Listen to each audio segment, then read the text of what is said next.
सांसद धर्मेंद्र यादव के बहनोई हैं अनुजेश। करहल में अब फूफा वर्सेस भतीजे के बीच जंग देखने को मिली।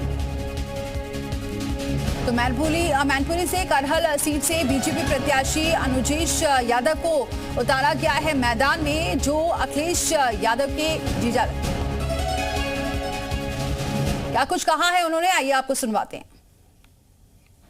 मैं भाजपा की नीति और सिद्धांत से खुश होकर पार्टी में शामिल हुआ था। सपा के गुंडा राज, माफिया राज के सिद्धांतों को देखकर भाजपा की सदस्यता ली मैंने। मैं उम्मीद करता हूं भाजपा के साथ मैं निष्ठा से, ईमानदारी से काम कर रहा हूं। आप सैफई परिवार के सीधे सदस्य हैं। अखिलेश यादव, धर्मेंद्र यादव की एक सारी बहनोई हैं आप। ऐसा क्या हो गया जो आपने सपा छोड़ दी, भाजपा ज्वाइन कर ली? सपा के कुछ नेता थे जिनके कोई सिद्धांत नहीं थे, गुंडा राज था, उसमें माफिया राज था।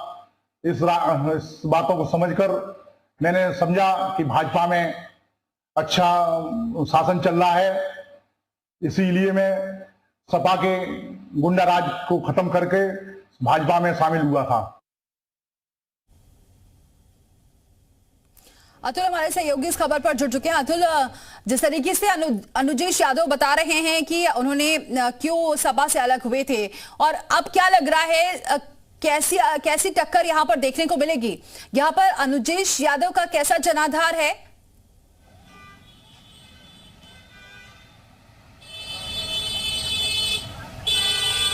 अतुल, मेरी आवाज आप तक पहुंच रही है?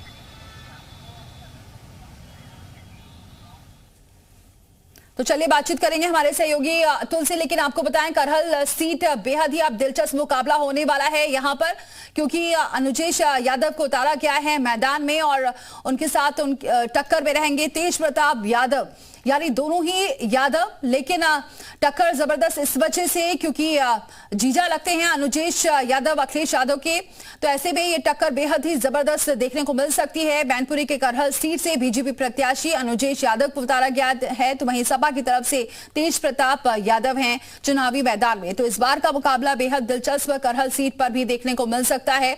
फुफा के सामने भतीजा होगा और बीजेपी ने अखिलेश के जीजा को टिकट दिया है, तो इस वजह से ये सीट पर जो मुकाबला है वो बेहद ही दिलचस्प होने वाला है, क्योंकि दोनों ही यादव समाज से ही आते हैं और ऐसे में मजबूत पकड़ है यहां यादव समाज की। चलिए मोहम्मद गुफरान हमारे साथ लगातार बने हुए इस खबर पर भी। गुफरान, ये सीट करहल सीट पर फिलहाल बात कर रहे हैं, ये मुकाबला बेहद दिलचस्प देखने को मिल सकता है, लेकिन बड़ी बात यह है कि इसमें जनाधार किसका सबसे ज्यादा मजबूत है जनता के बीच, उसी की जीत होगी फिर। बिल्कुल, देखिए करहल की अगर बात करें तो यादव समाज की वहां बड़ी संख्या है, बड़ी तादाद में यादव समाज से वोटर हैं, तो जाहिर सी बात है दो प्रत्याशी अगर एक ही समुदाय से हैं तो जाहिर सी बात है वोटों का बंटवारा तो तय है। अब ये सवाल है कि कौन अपने पाले में सबसे ज़्यादा ले पाता है। जो अनुजेश यादव हैं बीजेपी के प्रत्याशी हैं, वो अखिलेश यादव के करीबी रिश्तेदार हैं, धर्मेंद्र यादव के करीबी रिश्तेदार हैं, और तेज प्रताप यादव जो अखिलेश यादव के चचेरे भाई हैं, वो चुनावी मैदान में समाजवादी पार्टी ने तेज प्रताप को प्रत्याशी बनाया है। तो मुकाबला तो ये बात तो साफ है कि वहां दिलचस्प होगा, और ये जरूर है कि समाजवादी पार्टी ने भी इस सीट को अपनी प्रतिष्ठा का सवाल बना लिया है, क्योंकि अखिलेश यादव 2022 में करहल से विधानसभा पहुंचे थे। विधानसभा चुनाव में उनको बड़ी मार्जिन से जीत मिली थी, लेकिन वो जो मार्जिन थी उसको क्या बरकरार रख पाएंगे? ठीक है गुफरान, आप बने रहिए हमारे साथ, क्योंकि अतुल भी हमारे साथ जुड़ गए। अतुल, कैसा मुकाबला देख रहे हैं, क्योंकि तेज प्रताप यादव को तो सब जानते हैं, लेकिन अनुजेश यादव का कैसा जनाधार है जनता के बीच, ये काफी महत्वपूर्ण रहने वाला है।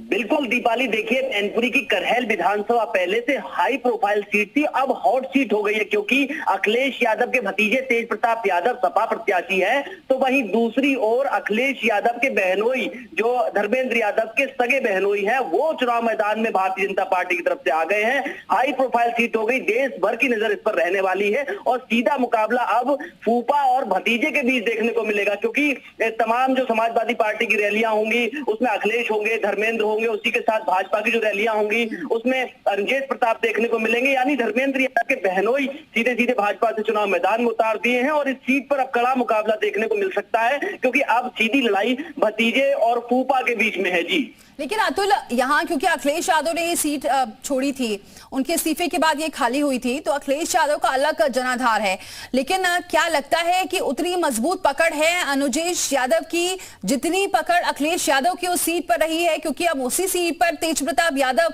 को टिकट दिया गया है?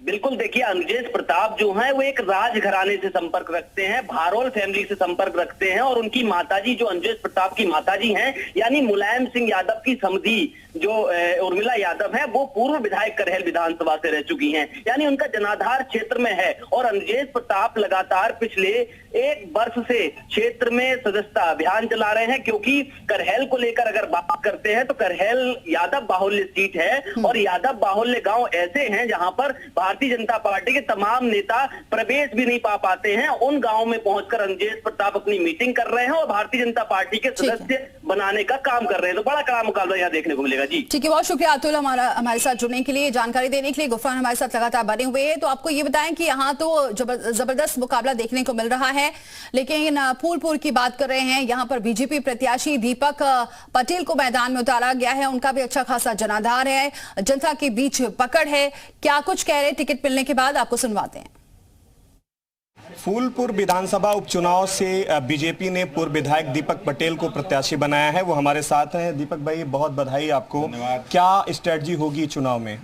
देखिए, पिछले 7 साल में डबल इंजन की सरकार ने फूलपुर समेत पूरे प्रयागराज का जो एक ऐतिहासिक विकास का काम हुआ है, आम जनता उसको स्वीकार कर रही है और उसी काम को हम लोग जन जन तक पहुंचाएंगे और रिकॉर्ड मतों से हम लोग विजयी होंगे। सपा भी तमाम दावे कर रही है और आपके एक तरीके से कहें कि पुराने साथी भी रहे हैं, वो आपके सामने हैं, कैसे उनसे पार पाएंगे? देखिए, आप जनमानस की आवाज़ सुन लीजिए और प्रयागराज के लोगों में, उत्तर प्रदेश के लोगों में आदरणीय योगी जी के लिए, आदरणीय उप मुख्यमंत्री केशव प्रसाद मौर्य जी के लिए और भारतीय जनता पार्टी के लिए अपार श्रद्धा है, सहयोग है और कहीं दूर दूर तक वो लड़ाई में नज़र नहीं आ रहे हैं और चुनाव हम लोग जीते। पिछले 3 चुनाव के अगर रिकॉर्ड की बात करें फूलपुर में, तो बहुत कम मार्जिन से आपको, चाहे 2022 की बात करें या फिर 2017 की बात करें, 2 चुनाव में तो जीत मिली थी, लेकिन बहुत कम मार्जिन थी। लोकसभा की अगर बात करें तो उस विधानसभा में करीब 17,500 वोटों से बीजेपी पीछे थी।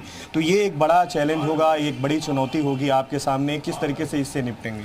देखिए, लोकसभा के चुनाव में जो एक फर्जी माहौल बनाया गया विपक्ष के द्वारा, तो आम जनमानस उसको जान चुका है कि चाहे ये 2 लोगों की जो जोड़ी आई और लोगों को ठगने का काम किया, इस बार कुछ चलने वाला नहीं है और मोदी जी और योगी जी के नेतृत्व में हम लोग जीतेंगे। अपनी जीत को लेकर के कितना आश्वस्त है? 100%, कोई दुविधा नहीं, कोई बाधा नहीं है, कहीं से दूर दूर तक कोई दिख भी नहीं रहा है कंपटीशन में। मुद्दे क्या रहेंगे जिन मुद्दों को लेकर के लोगों के बीच जाएंगे? देखिए, मुद्दा तो विकास का है और पिछले 7 साल में जैसा मैंने पहले कहा, जो फूलपुर का, पूरे प्रयागराज का जो एक ऐतिहासिक विकास हुआ है वो जनमानस को दिख रहा है। ठीक है, बहुत धन्यवाद। ये हमारे साथ पूर्व विधायक दीपक पटेल हैं जो फूलपुर लोकसभा विधानसभा से प्रत्याशी बनाए गए हैं। सीधे तौर पर अपनी जीत को लेकर के वो आश्वस्त हैं। उन्होंने इस टिकट को लेकर के जो शीर्ष नेतृत्व है उसका आभार भी जताया है।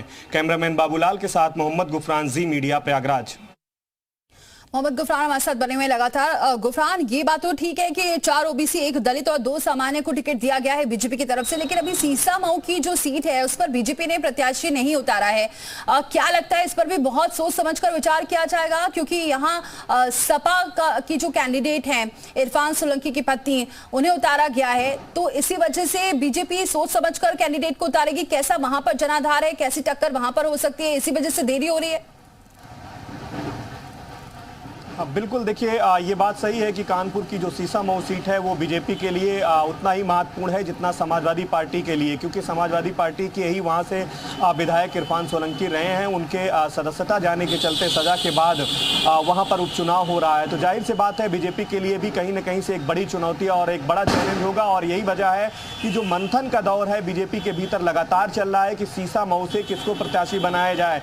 तमाम जो दावेदार हैं, चाहे वैश्य समुदाय की बात करें, ब्राह्मण समुदाय की बात करें या फिर बैकवर्ड, सभी अपनी अपनी दावेदारी कर रहे हैं। हालांकि ये माना जा रहा है कि आज देर शाम तक यहां पर भी सीसामऊ से भी जो बीजेपी के प्रत्याशी के नाम का ऐलान है वो हो जाएगा, क्योंकि कल नामांकन की आखिरी तारीख है और दोपहर 3 बजे तक ही नामांकन होना है। तो इससे पहले जो प्रत्याशी होंगे उनके नाम का ऐलान जरूरी है और उसी के बाद जो नामांकन से जुड़ी तैयारियां होती हैं वो की जाएंगी। तो सीधे तौर पर यह माना जा रहा है कि आज देर शाम तक, रात तक जो है। ठीक है गुफरान, आप नजर बनाए रखें, आगे भी आपसे अपडेट लेंगे। बहुत शुक्रिया तमाम अहम जानकारी हम तक पहुंचाने के लिए। तो देखिए सीसामऊ की सीट बेहद अहम है, उस पर किसे